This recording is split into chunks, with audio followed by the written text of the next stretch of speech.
The Petroleum and Natural Gas Senior Staff Association of Nigeria, PENGASSAN, has instructed its members nationwide to withdraw their services following the alleged mass dismissal of more than 800 Nigerian workers by Dangote Refinery.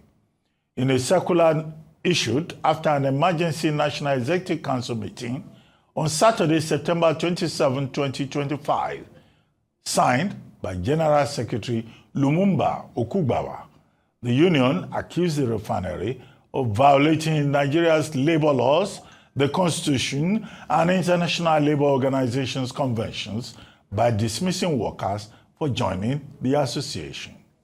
The council alleged that the refinery had replaced the dismissed staff with over 2,000 Indians, calling the action an affront to all workers in Nigeria. To press its demands, PENGASSAN directed members in field locations to down tools from today, Sunday, midnight, and ordered a total nationwide shutdown across offices, companies, institutions, and agencies from Monday morning. Meanwhile, Dangote Petroleum Refinery has condemned the directive of PENGASSAN, ordering a halt in crude oil and gas supplies to its $20 billion facility, describing the move as lawless, criminal, and reckless. In a statement issued on Saturday, September 27, the refinery management stated that the union has no legal authority to instruct its members to disrupt contractual agreements between the refinery and its vendors, which could lead to nationwide scarcity. It warned that such actions amount to criminal interference and could trigger chaos in the country. I'm now being joined here on This Day Live on Sunday by oil and gas expert Dan Kunle. Good to have you on the program, Mr. Dan Kunle. Thank you very much, Dr. Abati. Okay, Mr. Dan Kunle, you were on this program like 2 weeks ago. 2 weeks ago. Yes, thank you very much. When, we discussed this same subject. At that time, it was NUPENG. You were a member of the committee that looked into the matter, meeting with DSS and the Ministry of Labour.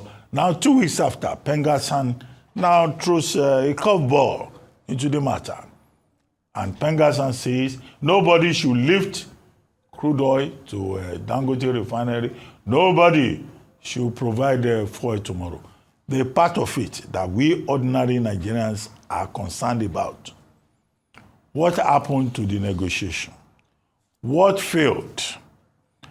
What will be the effect of PENGASSAN? Some newspapers today are saying that there will be fuel scarcity.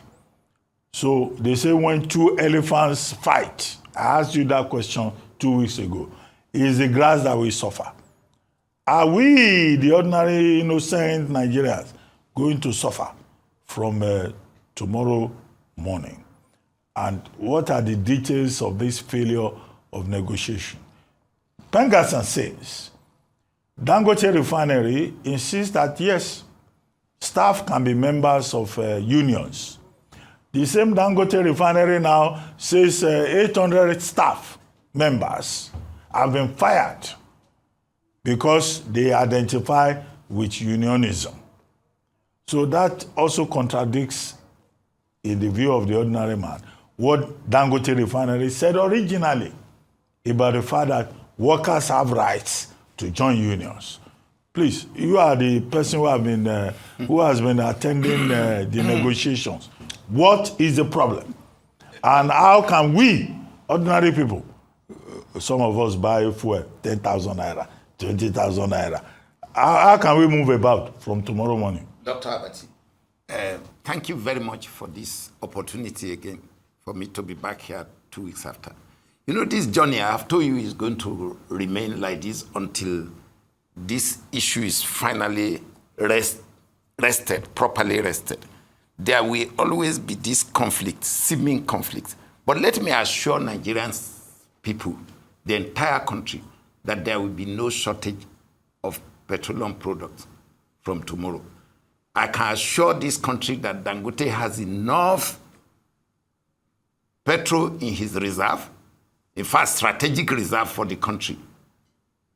And he has enough to pump out for all petrol stations that booked and are able to get their trucks, or Dangote trucks will deliver to them any part of the country, and there will be no increase in price. So please, Nigerians should not, they should take my statement to the bank.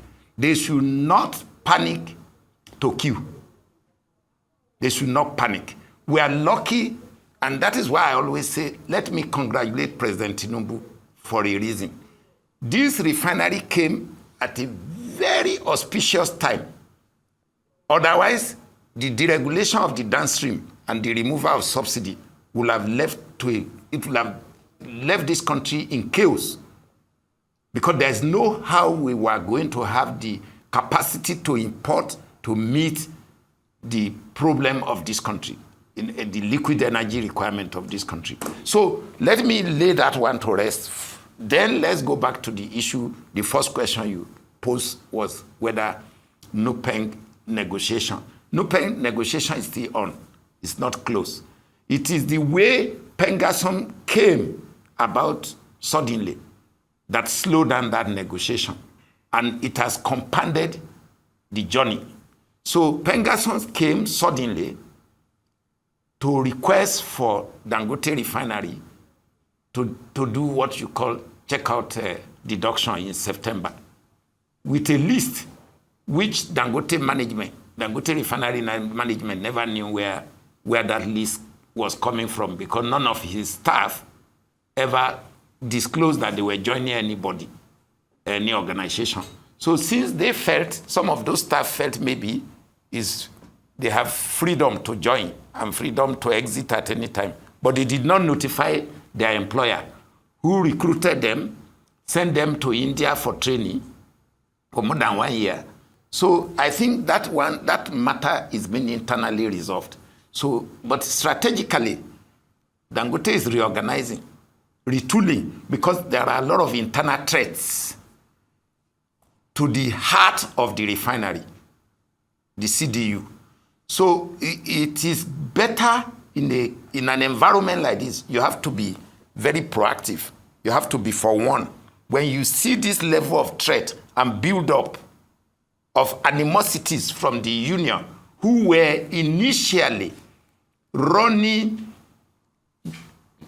in pari passu with the government-controlled state-owned enterprises, NNPC, and all the refineries. So you can see that PENGASSAN is coming from a background of having a lot of control over government-owned refineries and NNPC.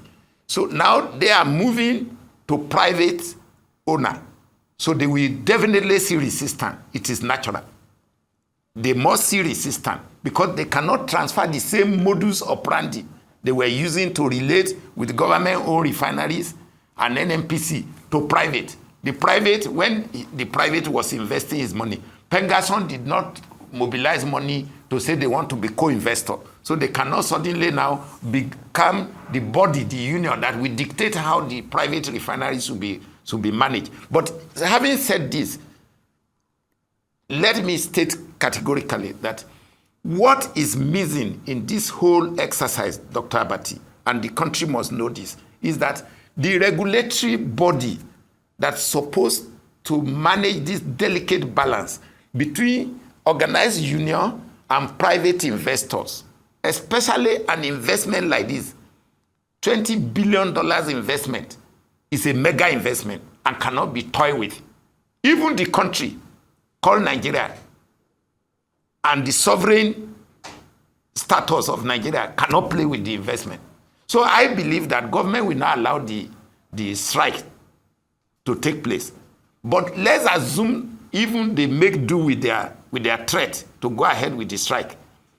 Dangote Refinery has a strategic status to fill the gap that they think they were going to create to hold us ransom. So please, this is the situation. Mr. Kunle, it's not about Dangote Refinery having the strategic reserve. PENGASSAN is saying that it was compelled to act because the union, there's a body of engineers and workers in Dangote Refinery who petitioned PENGASSAN to say that, look, it is a lie that Dangote Refinery is paying them well. It is a lie that Dangote Refinery is interested in their joining labor unions, contrary to Section 40 of the Nigerian Constitution and international law regulations. And also that they have been victimized for joining and that they have been moved to Nigerian sugar. The Dangote sugar, they use the word Dangote sugar, and that they are victims of victimization. And it's on the basis of that PENGASSAN has now acted. Dr. Abati, let me ask you a question. If I employ you and give you terms of conditions in my conglomerate, don't I have right to transfer you to where I want if I'm rearranging the entire structure of my company? And let me tell you one thing, Dr. Abati. It still surprises me so much that the history, if you take all the Western countries, Britain, Italy, Germany, France, if you follow the trend of how labor union held their economy down and all their engineering workshop and manufacturing migrated to Asia. Have you checked that since in the 1980s to date? Apart from Germany that sustained some reasonable level of manufacturing, you can see even Volkswagen today in Germany, most of their manufacturing outfit are in China. So you will see that this trend, this old trend that this union are trying to still hold on to, event has overtaken it. If a staff in Dangote Refinery was recruited, given letter of employment, he's being paid when he had no job, when he was lucky not to have been among the people who go through the desert to migrate, and they now say they transfer him to sugar factory, maybe in Numa or anywhere, and he now say they victimize him. Okay, let him set up his own sugar factory now or his own refinery and employ his family there. So all these excuses, look, why didn't PENGASSAN employ that guy that petitioned? PENGASSAN should employ him now. He should leave the job of Dangote and go to PENGASSAN and work. PENGASSAN should be paying him salary. Okay. So I don't want to go into all these social issues because they are part of the social issues and employment issues that has retarded the growth of this country. It's because the past allowed the union to be spoiled. The union thought that all their rights must be given to them, sense of entitlement. Therefore, if you don't give it, the country should close down. The company and the country must shut down. Now, let me give you, where is the growth? Since in the 1970s, in the 1960s that we got independent to date, where is the growth? So if Dangote Refinery did not come to play, so where will these over 3,000 people get job in this country? Will they get in the government-owned refinery that the same PENGASSAN was here alive when they were run down? So they are co-culprits.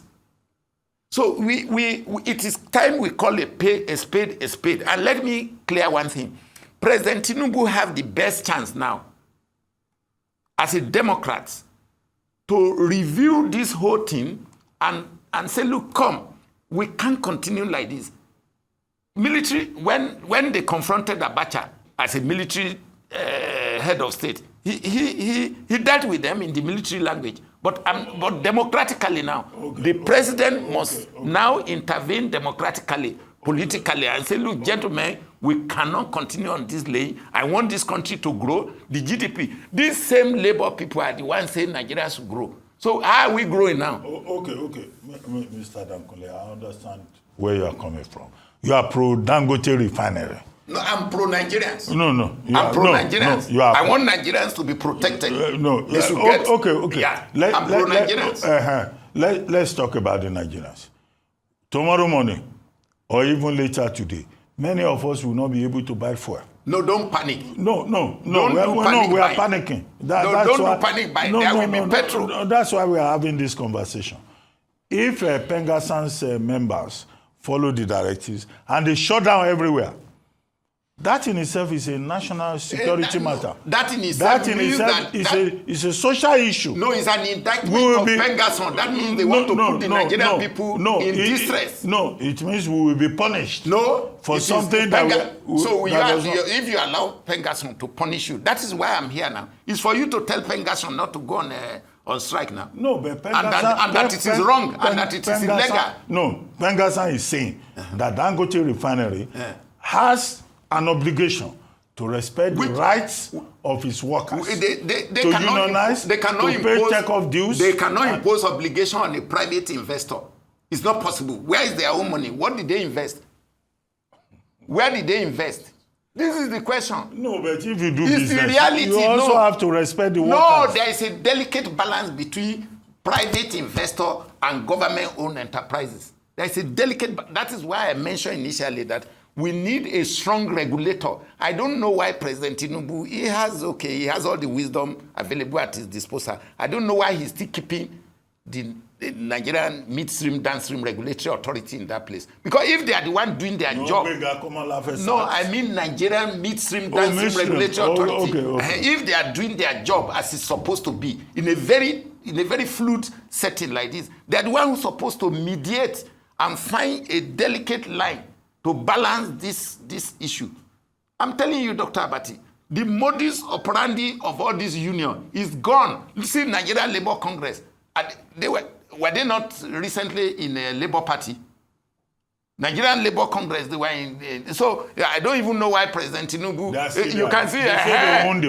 So the whole situation, Dr. Abati, has changed. So which private investor will bring his money when Nigerian Labour Congress is a member of the party, of a party? So President Tinubu has a challenge in his hand, and he has to. He is a very conscious, politically conscious, highly alert person. I believe he is studying the whole scenario and how he's going to go about it politically. Because this issue is today about Dangote. Let me tell you one thing, Dr. Abati. Dangote Refinery is already here to stay.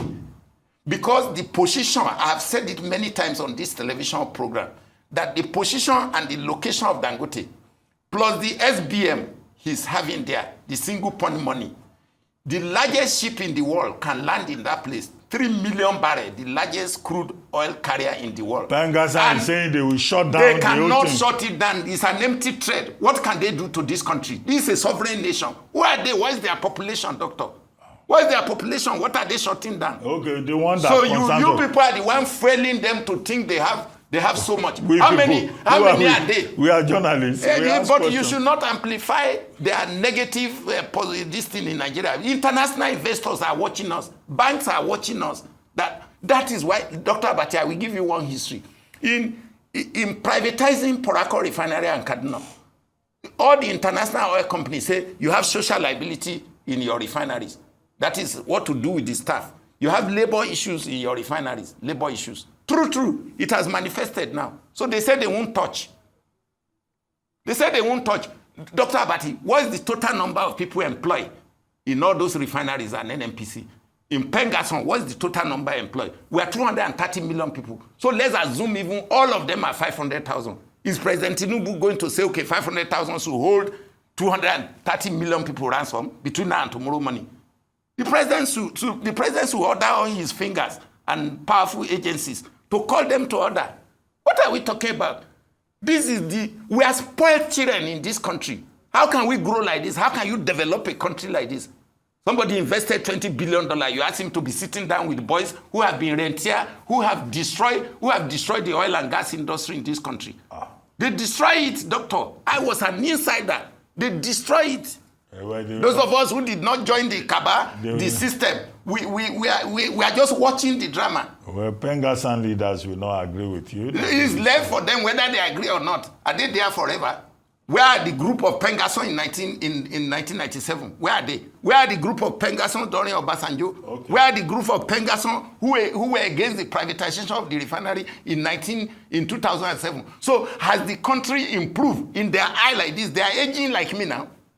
Okay. As their children, can their children be proud of them now? Okay, Mr. Kunle, what concerns us and what I think is paramount is that tomorrow morning We don't want to hear that there has been a strike.